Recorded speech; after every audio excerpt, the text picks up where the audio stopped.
You talk about some really great stories from the book. Talk about Alan Mulally and Ford and sort of that mindset of how things changed. That was a great example, I think. Mulally is an infinite-minded thinker. He was a CEO of Boeing Commercial, turned that organization around as well, and then was hired to Ford, which was losing money hand over fist. And Mulally did many things right. And one of the things that he really got right was this idea of understanding competition, right? And competition is a finite construction. Because usually we want to beat our competitors, right? We want to win. It's win or lose. Yeah. Correct. There's a winner and there's a loser, and we want to win against our competitors. And in business, we talk about our competitors all the time. Yeah. Mulally had a more infinite-minded, sophisticated way of looking at the other players in the audio industry, which is instead of seeing them as competitors, he saw them as rivals. And some of them were worthy rivals, which meant worthy of comparison, that their strengths revealed to Mulally his and his own company's weaknesses. So when he had a press conference when he was first brought into Ford, and to announce the fact that he was the new CEO. And one of the reporters asked Mulally, "What car do you drive?"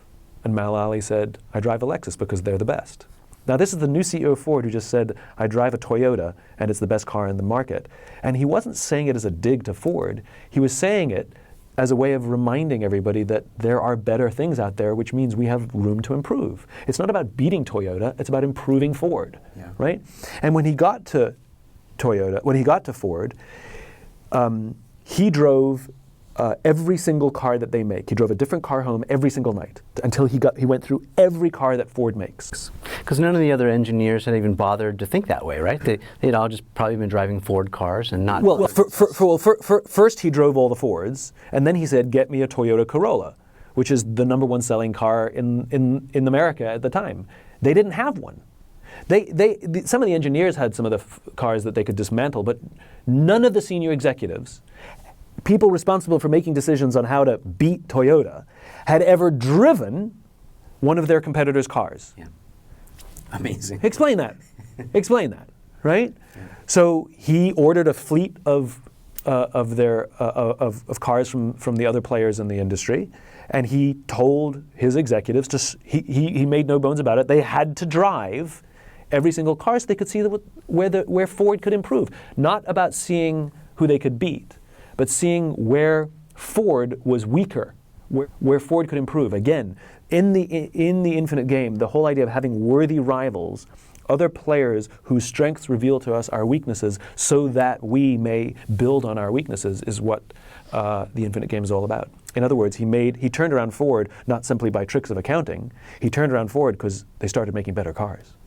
Is it that easy, just changing our mindset from finite to infinite? Just to reframe the whole thing to say, maybe we get jealous or we have FOMO or whatever the case may be. We look at a competitor, they're eating our lunch, and you feel those feelings of disdain or probably it's jealousy that more than anything just washes right over you. You wish you had the sales of that competitor, or you wish you had thought of that idea first, or worse.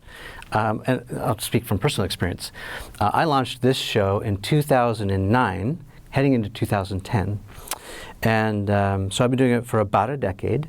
And in 2015, a little NPR show called How I Built This launched, which is the exact same show as mine. And it rocketed to success. And I just thought, perfect. I just felt a lot of those feelings that you talked about in the book. But then I also came to a realization that I need to reframe the way I'm looking at it, that I'm really in a competition against myself. But break that down for us, for those who may still be in the struggle. Well, you sort of asked and answered it, which is how we frame the world is how we will react to the world. But is it that easy? Just, Yeah. I'll give you an example. The whole idea of building something versus ending something. Like, most of us want to wake up every day. Do you want to wake up every day to end something? Stop something? Do you want to commit your whole life to stopping something? Or do you want to commit your life to building something? Okay, so why do we keep talking about ending poverty? Right? We have to end poverty. Or maybe we have to commit ourselves to ensuring that every single human being on this planet can make a livable wage.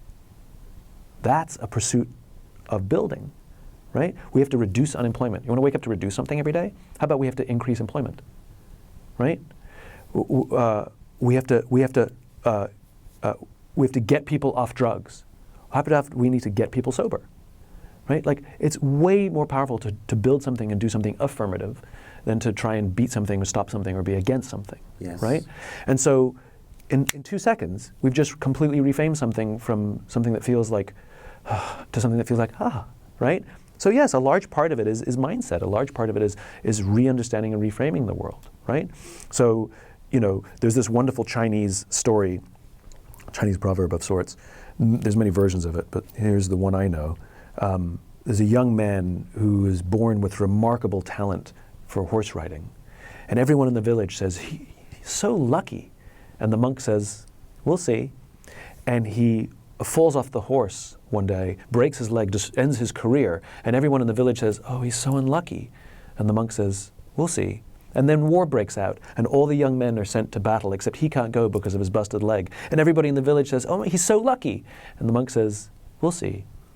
Good luck, bad luck, who knows? And that's the point. To understand, to reframe things, that they're not individual events, but rather they're moments on a continuum. When I my discovery of the concept of why came from a really dark period in my life. Do I ever want to relive that? No. Am I glad it happened? Yes. Now, in the moment, I felt like a failure. I felt like the end, it was awful. Was it bad? I don't know. It's completely changed my life. It's completely given me a whole new lease. It's given me a whole new career. Perhaps it was one of the best things that ever happened to me. Right. So this is what it means for mindset, which is, do we have the ability to see the lessons in the struggles as we're going through the struggles and not wait for 20/20 hindsight, and not start congratulating ourselves and patting ourselves on the back so vigorously when things go right, but also not think that the sky is falling when things go wrong, right? But rather to just temper our excitement and our negative reactions to all the events. We're not heroes when something goes right. That was good. That's good. Let's figure out how that happened and try to repeat that and learn the lessons. Instead of seeing things as right or wrong or good or bad, see them as right decisions and lessons.